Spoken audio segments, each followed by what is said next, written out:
Hey y'all, on this episode today we have Ryan Rothstein from WIP. He's on overnights. Of course, it's Matt Rogers as well. Ryan, tell the people about yourself and what you do outside of. Obviously, tonight you were balling. You told me, but Yeah, I'm mainly a below average baller that's stands in the corner and takes corner threes. But besides that, you said it, man. Just been talking Philly sports for a while now, and you can catch me on Sports Radio 94 WIP. Follow me on Twitter at WiseRye. You can see all my nonsense and all the projects I have. What'd you say, Matt? No, I'm just laughing. I'm just laughing about you because earlier today I gotta obviously the city is buzzing about the Eagles, but on the other hand, the team who was playing throughout the summer actually playing meaningful ball. We got all excited about them in the Phillies. I'm gonna let you. I'm not even gonna summarize what you said earlier in the day, but about the Phils. But how are you feeling right now? I mean, damn, how much time do we have? Where do I start? I'm not feeling anything, right? That's the problem. Like I'm genuinely not feeling anything because this team has just disappointed us for a decade, and they're just quite literally limping to the finish line. Right. And now, like, you talk about it today. I talked about it with some other people, and I'm like, oh damn, like they can legitimately not make the postseason. Yeah. Like, and how is this gonna look if they don't make the postseason once again, where interest in this city is already low? Fans are frustrated if they are interested, hesitant to jump on board and support this team. If we just think negative and think glass half empty, I'm fully off this ship if they don't make the playoffs. But I'm not trying to go out on a limb with that stance because it looks like they're going to make it, man. But I'm not confident in them making it. So better than 50-50, but not a lot better than 50-50. I mean, not much. Why should we have faith in this team, Matt? As we record this, obviously people will be listening at other times, but right now it didn't score all night. Now it's last I looked 3-0 after Vlad Guerrero got the Phils down now 3-0. They're barely holding on to the last wild card after really being on a heater where they could have ran away with it. Milwaukee won earlier today too. As we record this Wednesday night, I believe they won earlier in the afternoon. So if and when the Phillies lose tonight, it's going to get weird, man. It's going to get weird in all the wrong ways. It's not good. It's so. I don't want to lay this at Bryce's feet, but it's kind of totally different than what you would have expected because you get your MVP player back. They were in really good position. And then to see that in baseball, you can't one guy. There's no way that it's his fault, but it's just interesting how it's happened like that. Yeah. I mean, they played some of, if not their best baseball during the stretch of time where Bryce Harper was not in the lineup. I believe it was like 52 games. I think they went 32-20, 12 games over 500 in that stretch. So that's some good baseball. They were one of the best teams in that time frame in both the AL and the NL. So once again, Matt, like it's not Bryce's fault, but you just scratch your head and say you bring this dude in here for $330 million. All of the other money Dombrowski and the Phillies have spent, and it's not even they can't even do anything with it. So it's where do you go from here? That's the problem and concern. It's certainly a concern. I guess there always are a few games left, and they could just run those off, and then we could be having a totally different make the playoffs, and this conversation is pointless. But it's fair to be a little bit like shaky and on thin ice right now about this Phillies team, the way that they've just been limping around, blowing series, blowing games. It's not a good look on September 21st. No, it's not. But the other team that plays across the street, if you haven't been to Philly before, it's all in the same area for now because we've heard that the Sixers are potentially interested in something in a different area. But across the street at Lincoln Financial Field, we had ourselves an exciting game on Monday night. For you as an observer or as somebody who has to talk about this all the time, what was most impressive to you on Monday night? It's like pick a card, any card with that question. I mean, perfect game on both sides of the ball. Yeah. Like, I mean, it has to be Jalen though. Okay. It has the answer to most impressive. It has to be Jalen Hurts. The defense is right there. I was close to going with the defense, but it's Jalen for me because I was one of the guys that was saying, let's wait and see. He hasn't shown me this. He hasn't shown me that. Well, he showed us this, that, and much more on Monday night. I mean, a historic performance, man. Like that's one of the best individual games. If it wasn't for that unfortunate bounce that resulted in an interception, Yep. his stat line was quite literally one of the best in Eagles history, one of the best in NFL history on Monday night. All the different disclaimers you want to add or take away, it was remarkable. So it has to be Jalen. Without the incompletion turned interception, he would have been 27 of 31. He would have had only one more. So he ended up with two more incompletions than he had touchdowns. And that run he had where he got to the 5 and kind of was turned around in the other direction. You tell me that he scores on that. I mean, that's just ridiculous. It was silly. it was silly. It was just he's a freak, man. He's a freak. He's we all saw the videos squatting 500 pounds, 600 pounds, and that's nothing new, but it's cool to see on national TV on Monday Night Football. Yeah. Like that's your quarterback. Right. And the dude passed the ball unbelievable. Like that's where I want to focus on because that's where I focused on negatively in the past. So, for all the people out there that have argued and debated it, like I will always keep it real, and you can't ignore what we saw on Monday. That was special. The only thing is, Matt, that was so good that you can't expect that every week. Right. So I guess I'm still curious to see, who he is and how the rest of the season goes. But I have nothing bad to say about him. So, and you contrast that with somebody else who used to be this team's quarterback who came as we record this, as you said on Wednesday. Today, Carson Wentz came out with some pretty good, reasonable adult comments about having played and growing up in Philadelphia. Would a win against Carson in Washington, would that kind of cement this as his team, or did Monday night do that? Did he already come into the season with that? Where are you at in terms of how that locker room feels? Not the franchise money decision, all that, but is this really his team now? I think it's been his team, right? Like, to your point at the end of the question, we're not talking about Howie Roseman. We're not talking about the contract that they should or shouldn't give him after the season. Just talking about the guys in that locker room. Right. He is clear as day, the leader, and they are following him, man. I mean, it is obvious. I think that's already been the case going into week 1. It's just we've been able to see it early in the year. So that's a good sign all around. It is absolutely Jalen Hurts' team. Do you expect the Commanders? What are we running into? I mean, it's only week 3 coming up on week 3, and we'll have played 3 games after this. So the Commanders are 1-1.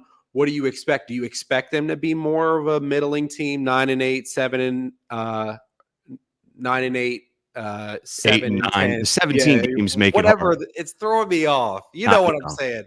Or do you expect them to be really contending for this division? I liked Washington before the season as, I guess, an air quotes sleeper team, as a team that, at least to the people out there that were screaming and yelling like this division's a cakewalk, it's going to be easy, it's going to be between Philly and Dallas. I think Washington's capable of winning 9-10 games. Okay. I think they can easily go 9-8, end up with a wild card spot potentially. Like, that's not a slouch team. Obviously with Carson Wentz at quarterback, you don't really know what to expect yet. We know he's a little bit better than I think we give him credit for, but you're not really worried about him. He's above average. I think he's above average. Yeah, he's just like above. He's just vanilla, right? He's just a boring flavor. Mobile Kirk Cousins. What? A mobile Kirk Cousins. Yeah, I guess so. I think Kirk's better than him, but I'm picking up what you're putting down. So Same ballpark. Yeah, same yeah, ballpark. yeah, that same tier, I guess, if you will. Um, but it's a big game, right? It's a big game. Like, how do we perceive this team? Let's just let's just say the Eagles go into Washington and they lose. Yeah. Right. Jalen struggles, offense struggles, not just Jalen, but the offense. The defense gives up some easy touchdowns, whatever. Eagles lose first division game coming off that emotional win. It doesn't erase everything, but you play Washington twice. You have this momentum. You need to go in there and get a dub, which I think they'll do. Do you expect that they'll kind of employ putting Slay on McLaurin? Is McLaurin in that tier yet where the Eagles need to do that? Or do you expect them to more play their defense and not try to shut McLaurin down? I think, with what Slay did on Monday night, I think the game plan and mindset should be whoever the best receiver is this week, we're shutting him down, right? Because you have the depth, bro. Like, you have the depth across the entire defense. You have the OG and Slay who can shut anyone down. So just take a receiver out of the game and Okay. Scary Terry, he's good, man. McLaurin's a baller. He is.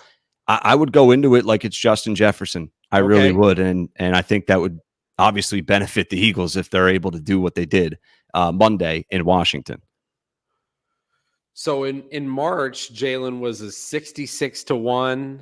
And then it fluctuates, obviously, that very well, but he was 66-1 back then, and he's 11-1 now. Which one of those is closer to what you expect it to end at? It's a good question. Like right now, I think you have to go off the numbers and go off the reality of Jalen being 11-1. I mean, this dude right now, I think he would be a good amount of voters pick at right through 2 games, which is idiotic for me to say, right? Through 2 games. It's what everybody's already saying it, man. I know. So it's stupid, right? This is a bad question by you. No, it's a good question. It's just, what are we talking about? But we can say that for anything, talking football right now, just because it's so damn early. But I think Jalen can finish in the top 5, best case, certainly top 10 for MVP odds when it's all said and done. If he rushes for close to 1,000, throws a couple more touchdowns than he did last year, keeps the interceptions low, he's going to be in that conversation. So I think it's more of what we're seeing right now. So who would you say you're saying Slay is our best defensive player? Why are you putting words in my mouth, man? It's not what I'm saying. No, no. Yeah, I mean, you can, once again, Matt, you can pick a card, right? Like, it has to be Slay, I guess, based off the numbers. But the defensive line and the pressure wasn't great, but I still think they played a complete game. Yeah. I guess I would go with Slay right now. Who else would we go with, right? I feel like it could be Hassan Reddick if we stop dropping him into coverage. I don't like it. I really, like, every time I notice that it's happened, it's not like I saw a pass get completed and then I see number 7 trailing. It's like I see it lined up. I see him kind of acting like he's inching towards. He drops into coverage. Pass is completed. Is it just me, or are you concerned about that too? You just want him to put his hand in the dirt? I mean, I'm not concerned. Listen, obviously, we would all love for him to just pin his ears back every time he's on the field, every snap, and just go get the quarterback. And he's so good at it. But it's a chess match between Jonathan Gannon and whoever's calling plays for the other team's offense. You can't just send your Sam linebacker in the blitz every single play, right? Because then you're sort of tipping your hand defensively. And the defense can pick you apart a little bit easier. Not to get into the X's and O's, but it is a little bit of a chess match. So I get what Gannon's doing, but I think you have to send him a little bit more than he has, right? So it's sort of yes to both sides of the fence. Like, you need to send him a little bit more. You just can't send him every time. I mean, I think we should be aiming to get Reddick at least we should keep him on pace all year for around 10 sacks. You got to get one. You need a player on your team who's capable, of. I mean, and that's a really low number when you're talking about. That's just the philosophy of this team. We haven't been getting those. I mean, I think the last big sack guy was Connor Barwin, or Yeah. I think Barwin's the last Eagle to get 10. I mean, that's just I think that philosophy.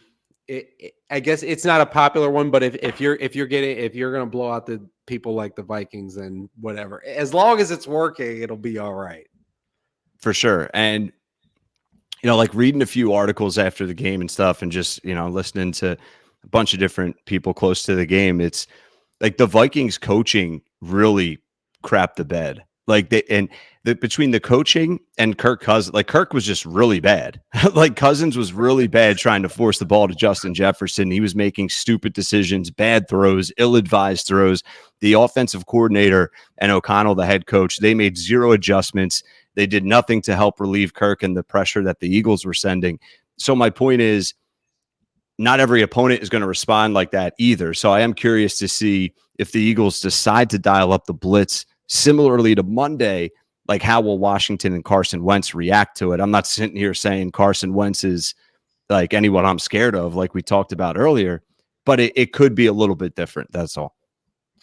It could be. Could be. And he's got a big arm, and he unquestionably got a big arm. So he does. He's got a cannon. No kidding.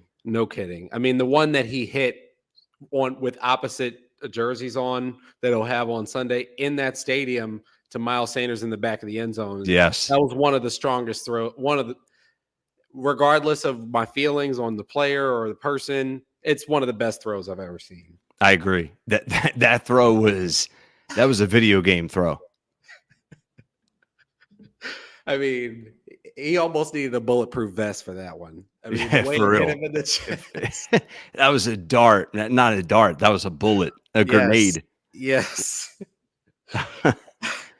So Jimmy G doesn't have that kind of arm though, but he has won a lot of games for them. Do you think that they're back? Are they a real threat to come out of the NFC along with these second tier teams? I would say still with the Eagles and whoever else you want to put in that conversation. Yeah, 100% they're a threat. I mean, we can all joke about Jimmy G, and he's just a dude, I feel like, but he knows that offense. They've had a lot of success with him. They're always there. Like they're always in the title game or in the divisional round, whatever it may be. It's going to be tough for them to dial up, I think, like 11, 12 wins, but they can definitely, get to 10 and make some noise in the postseason because they're very well coached and they have talent on both sides of the ball. So, yeah, I think they're a threat once again. They're similar to the Eagles, built strong up front. So yes, exactly. They get after you. What about the Bengals? Now the Bengals Super Bowl, are they in a Super Bowl, just in a Super Bowl hangover, or are they in legitimate trouble now? Week 3, we find out like these answers, right? Like teams that are winless going into week 3, you need to get a win, right? So if you Captain Obvious statement there, but if you fall to 0-3, then your season could start officially going in the wrong direction. You find a way to get a win, you move to 1-2, you can sort of exhale and settle things out a little bit. So you have to respect them. They got to the Super Bowl last year. They still have the same dude under center. They still have a lot of the same guys. I'm not ready to write off an AFC winner, just because they've lost 2 games, right? They lost more than 2 games last year. I think they'll be able to bounce back. And is that what? I mean, it's the offense. It seems to me. Is it? Are people catching up to Burrow and Chase, or what is it about? What's going on there? I think you sort of hit the nail on the head. Like when a team has that type of a season, they're always going to be playing in a Super Bowl type of vibe, like week to week is my point. Teams want to beat them. There's a lot of tape on them. And we all knew it even last season when they were in the Super Bowl. We're like, this offensive line is a freaking joke. Yes. How the hell are they even here? Yeah. So they still have issues, and I think people are just exploiting them a little bit deeper. There's more tape out there for him to have, and Burrow could be a little bit, like in a slump type of a season after a season that we just saw him have. So let's do some this week picks. The Bengals AFC North opponent, the Browns, are 4.5-point favorites at home against the Steelers. Where are you going in that one? Yeah, it has to be. Well, first of all, my best bet is the under, right? Like anytime you have like an AFC North matchup like this, especially these teams and these versions of these teams this season, Matt, in the Pittsburgh Steelers and the Cleveland Browns, like where the hell is the offense coming from? Asking for a friend, right? Yep. Like we cannot see or envision this game being high scoring. So I think the under is the best play. And if you're giving me 4 or 5, I saw it at 5 even at some places earlier today. If you're giving me 4, 4.5, 5 with the Pittsburgh Steelers, I'll gladly take that. Yeah, I mean, and I think they could bring the move to Pickett doesn't have to come in the middle of a week. I feel like Mike Tomlin has the kind of gravitas in that organization that it could come at any point. And I think Kenny Pickett could really take that team to another level. I mean, I think Mitch holds every team back, but he's not horrible. So he's like slightly below average. So you always kind of on his best day, he's below average, right? Like you might as well go to the rookie, right? Mitch Trubisky. Come on, man. Yes. You're handing him the ball and happy about that? At least I don't know what's going to happen with Mitch. You know that it's just going to be meh. Yeah, right. If you're lucky, it's going to be meh. Like, a great season for Mitch Trubisky this year, if they kept him in, is like 7-8 wins. Maybe you can squeeze 9, maybe. And in 17 games, maybe like 18 touchdowns, 17 picks. That's a good season for Mitch. Oh, that's a 100% guarantee. He would have 20 touchdowns, 20 interceptions, guaranteed. Oh man. So what about the Bill? Another divisional game. Bills 5.5-point favorites at Miami, who just came off the victory against the Ravens. Man, first of all, did you see those stat lines in Miami? Ridiculous. I don't know. I mean, there was plenty of questions, just like there were around Jalen Hurts for Tua. Yeah. Has he answered those questions down in Miami? That's a big topic of conversation. But I mean, if you're giving the Dolphins, what is it, 5.5, 6 right now, Matt? Like what line do you have? I have 5.5. The one I saw, the latest I saw. Fox. It was Fox. Fox bet.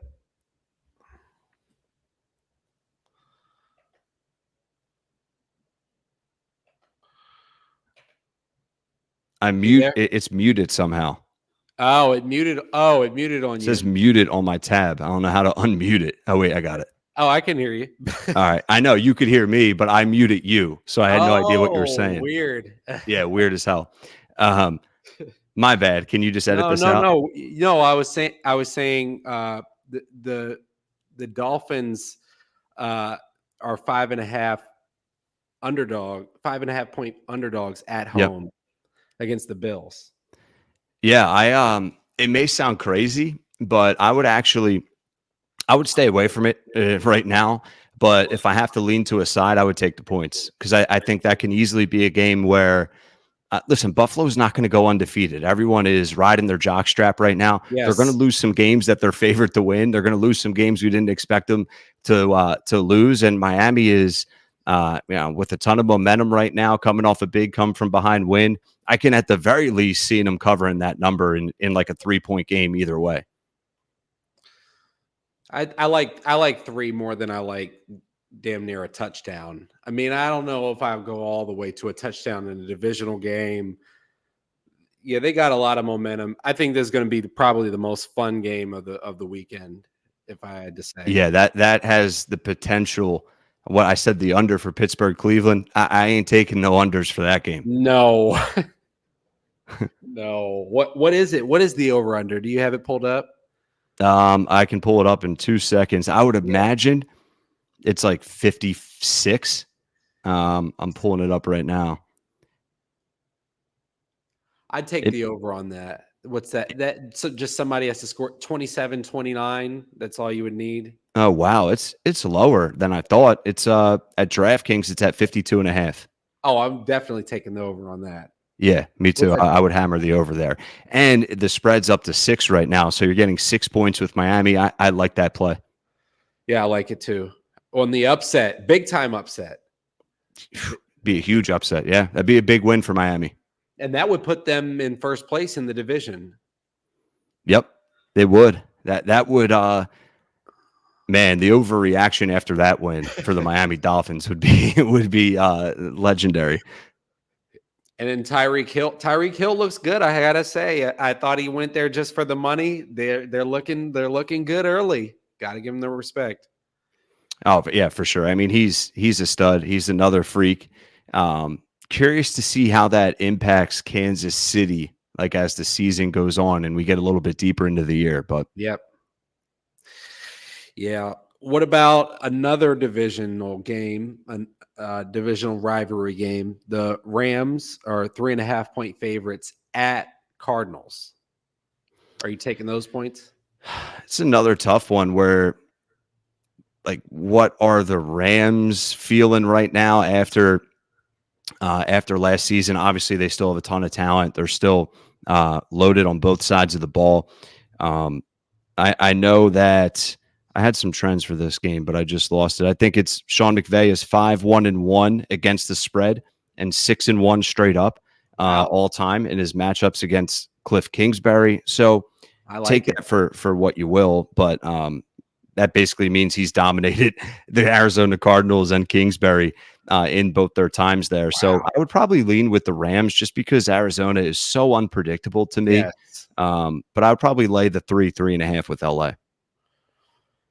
That's another that would probably, speak of honorable mention, that would probably be my number 2 game of the weekend. Probably candidate for most exciting game of the weekend. What about Green Bay, Tampa? I don't know. I feel like, and that one's the Bucks are 1.5-point favorites. Yep. I feel like that one's going to be a lower scoring game than people expect. I could see that being a 21-17 kind of game. I mean, we've seen Aaron Rodgers lay some stinkers recently. Great player. I mean, anybody who says any different is just hasn't been watching football. No, yeah, he's back-to-back MVP. I mean, it's all you got to say, right? Deserving. Very, very deserving. So, but he does have some stinkers in him. I think he still has now. It's an opportunity to exercise some ghosts with that, because of that terrible performance they had there in the NFC Championship game. But I got the Bucks in this one. Really? All right. I'm rocking with Green Bay. Okay. Dude, Brady, aka Skeletor, he's going through, a vicious divorce right now. So, he's going through a lot. Yeah. He's going through a lot. Thoughts and prayers to Brady. Mike Evans is suspended. Chris Godwin, I think, is doubtful. Julio Jones is playing hurt. Russell Gage is playing hurt. Leonard Fournette is playing hurt. They're banged up on the offensive line. It's going to be a tough one to pull out, I think, for Tampa. I like Tampa's defense, though. They're pretty loaded on that side. So I think 21-17 Packers. Or it's 21-17 Tampa. Bucks. Yeah. Okay. Bucks. All right. With the Bucks. I'm riding with the Bucks on that one. What about Giants? The next Monday night game, which is the Giants 1.5-point favorite versus Dallas at home. Giants can't really be good, can they? Right? It has to happen at some point, doesn't it? What, the Giants being good? Yeah, it's got to come back at some point. At some point, right? I just don't think it's going to be at any point with Daniel Jones. But shoot, maybe I'm wrong with that. I think the Cowboys are better than people think Yeah. without Dak. Yeah. Like they're still a better team than the Giants, even with Dak out. Cowboys defense is still frighteningly good, Yeah. if that's a phrase. Yes. And they can still run the ball. They still have a strong offensive line. They can win this game. So I would take Yep. the points with Dallas. I'm with you on that. I think I just can't. And obviously, facetiously, I want the Giants to keep believing in Daniel Jones because that's really helping us out. That's a win, at least one win every year. I mean, Daniel True. Jones just legit every year. The Giants are not sweeping us ever. And you could stamp it, timestamp, call me, put this up everywhere. The Daniel Jones Giants will never sweep the Eagles. And the Eagles will get swept by the Giants again. It just won't be with Daniel Jones. And you got Micah Parsons on the other side, just opportunistic players all across the board there. The Giants might get routed. It might be another whooping. Yeah, it could get ugly. I like the under in that game too. I think it's like a 17-3 type of a game.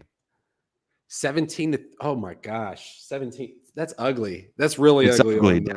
Dallas still wins relatively big to your point, but I think it could be low scoring. They're supposed to have Gallup back though, right? I'm not sure. I didn't see the latest on that. Yeah, they got they're talking about, because I track it because I picked up Noah Brown in fantasy. So I've been tracking to see, they're saying his usage might go down because Gallup might be back. So they're kind of, sounds like he has all the way till Monday to get ready to play. So I think he might play, but regardless, I don't think they'll need Gallup to beat the Giants. I'm with you on that totally. All right. And it sucks to pick Dallas, right? But I guess it's fine against New York. Yeah, I mean, somebody's got to lose. Exactly. And I don't know if a tie might help one of them in the end, and I can't take that. Nah, yeah, that's something they got it. There should not be ties anymore. I mean, what the hell, man? There's only 17 games. We still have teams tying. So that's ridiculous. You're for like double overtime? Yeah, I'm for 20 overtime. I mean, I want someone to lose. Okay. I just don't like the tie. I don't know. So would you be into the kind of like the college football kind of gimmicks where they, they outplace the ball on the 40-yard line and you got to play with 10 guys, all like the random. I don't love that, but I like it better than tying, so I'd be for it. Like the NHL, the shootouts are gimmicky as hell too, but they feel like you got to end the game. So I'm with that. I think they need to figure out a way to have a winner and a loser regardless. Because they wouldn't do that in the playoffs.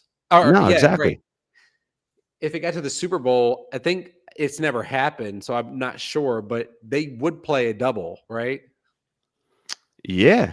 Yeah. No, I don't think we've ever seen double overtime in the Super Bowl. That'd be crazy, but yeah, obviously you can't tie the Super Bowl. Yeah.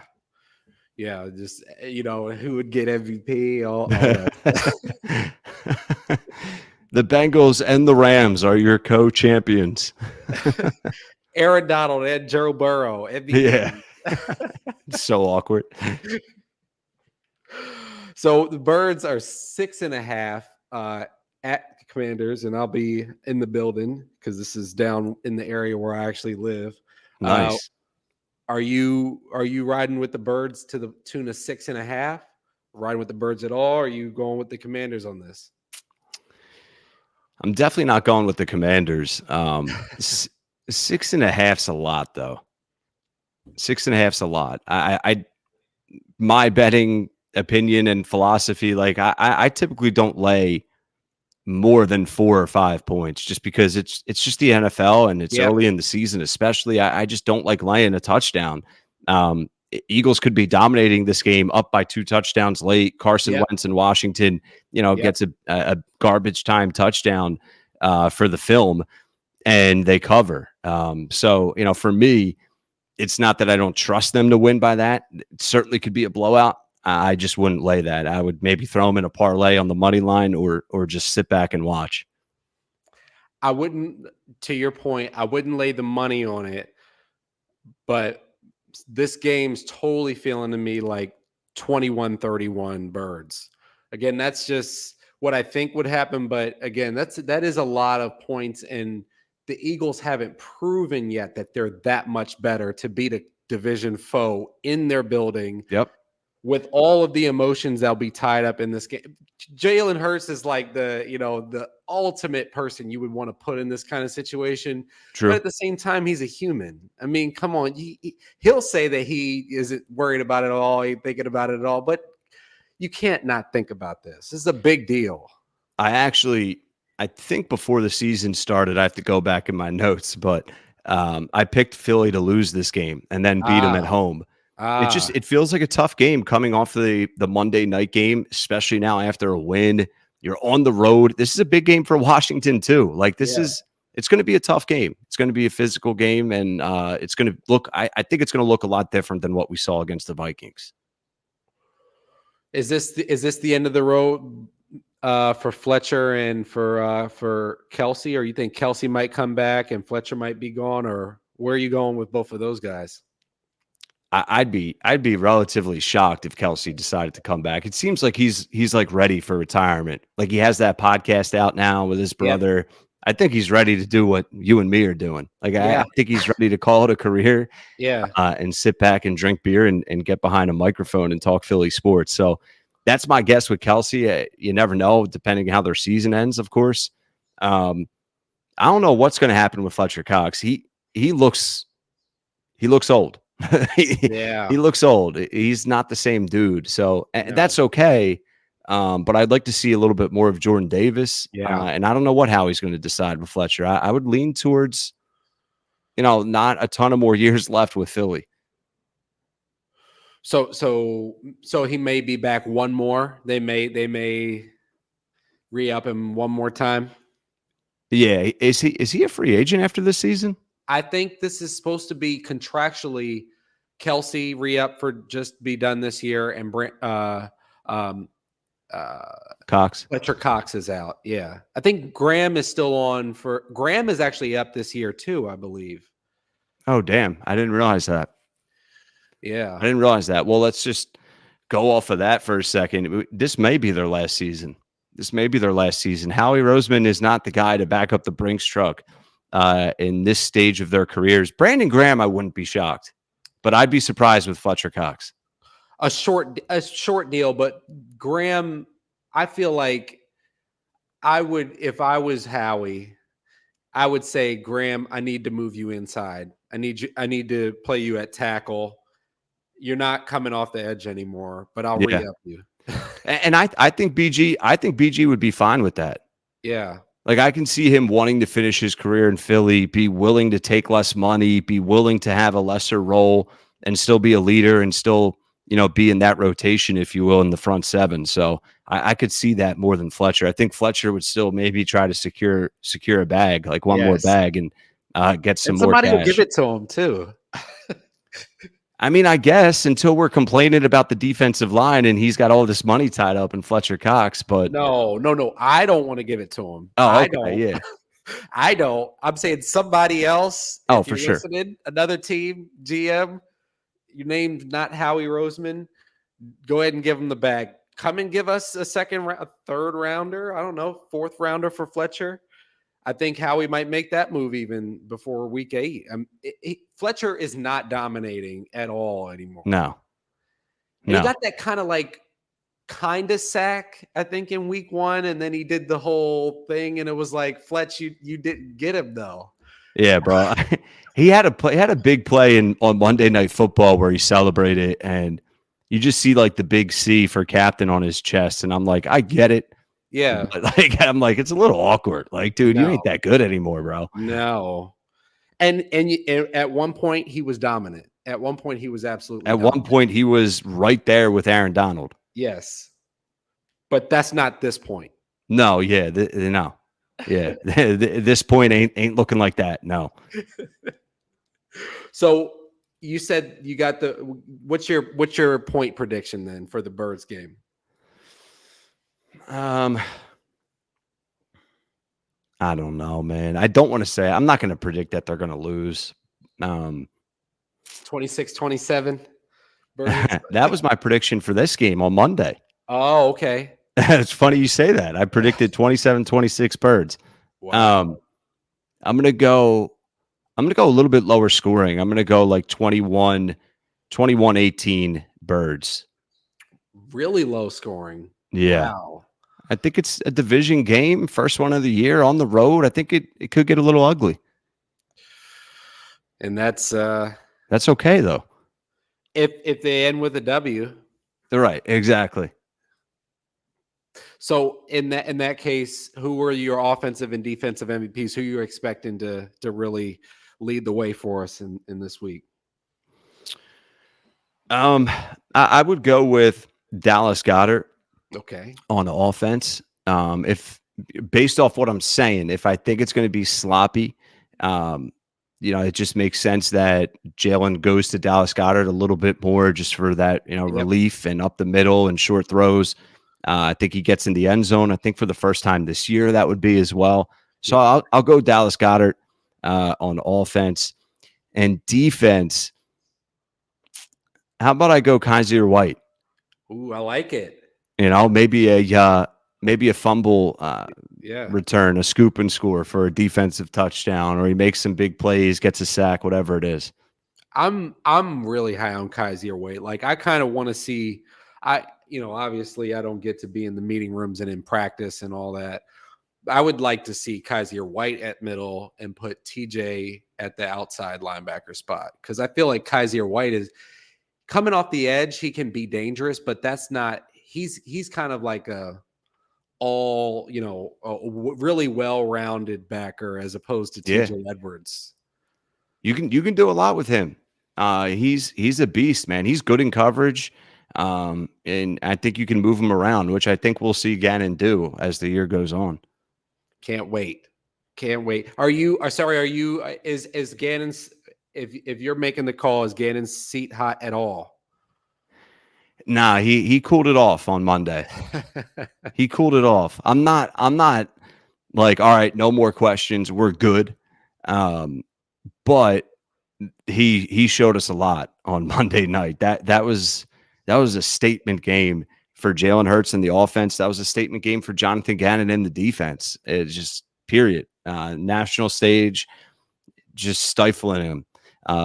Slay had those picks because of what Gannon was doing, like creativity wise, changing it up, dialing up the blitz more. So I'm impressed with Gannon for now. For week two, just in case anybody wants to cut this later and they're saying that Ryan's an apologist. Right. We go off what we see, man. Exactly. I'm not going to blindly stick to something I said 2 months ago. If something changes, maybe, but probably not. Probably not. Yeah. Things you gotta adjust. That's what adults do. That's right. Ryan, where can people follow along? Obviously, on WIP. What time and what else are you working on? Yeah, man, I appreciate you. I had a lot of fun as always. But just follow me on Twitter at WiseRye, WISERYE. Then you can see, everything I have going on. You can see when I'm coming up next on WIP. It's all over the place. There's really no set time. So I'm the guy, a utility guy off the bench. So weekends, weekend overnights, weeknights late, whatever it may be. So just hit the follow button. You can stay up to date. Do it. And of course, you can follow me at Politidope. That's my personal account, which is a mix of all different things, not just Philly sports or sports in general. That's POLITIDOPE. And also on the podcast, which is Mention Pod, MENTIONPOD. So y'all take care. Thanks for coming by, Ryan. Appreciate it.